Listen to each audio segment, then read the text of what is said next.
Season of the Splicer. Celestine Bond. Majestic. The Shank with Bad Spirit. Ido looked over the hatchlings assembled at her feet. As she scanned their rapt faces, she noticed the unrepaired Shank languishing on a workbench nearby. That reminded her of a story. There was once an engineer who was the cleverest in her house, she told the hatchlings. Even more clever than Cliffix, she added. The hatchlings chittered in mirth. One day, the engineer's Kell came to her with an order. He told her to build a Shank. Ido's tone conveyed the ordinariness of such a demand. A simple Shank for patrolling and running diagnostics.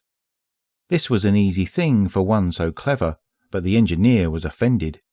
Ido clenched her fists, miming indignation. She demanded to know why she should waste her time on such a simple task.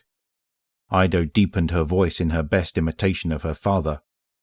"I am leaving for a battle soon," said the Kell, "and I want the best Shank in the system to guard my dwelling while I'm away." The hatchling shrieked with glee at the scribe's irreverence. So the engineer set about building the Shank. She was given the finest tools, the finest metals, and even a skilled assistant. Everything she could ever need. Ido's tone darkened, but inside she was angry. She resented her duty and wished to work on something more impressive. Ido paused, watching the hatchlings for their reactions. It was always fascinating, she thought, to see which eyes held sympathy for the engineer and which did not. In time, she finished her work. The Kell left for battle, and the Shank was set to patrol the Kell's dwelling, she continued. To everyone's surprise, it bumped into walls, gave incorrect diagnostics, and often turned up in places it shouldn't. The hatchlings were rapt. The engineer quickly realized what was wrong, Ido told them, taking on a low, conspiratorial tone. She had given the Shank the wrong spirit.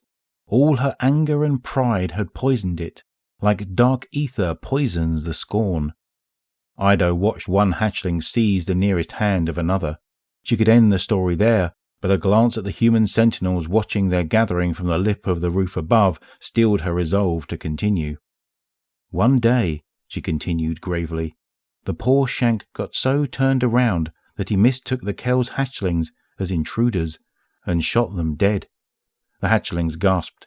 Ido imagined she saw one of the humans' faces soften in sympathy. When the Kell returned and learned what had happened, he docked all of the engineer's arms and destroyed the Shank. Ido's voice was firm. The house lost their best engineer, their strongest hatchlings, and their most expensive Shank, all at once. Remember, she warned, we must give our best spirit to all our tasks, even the ones we do not like.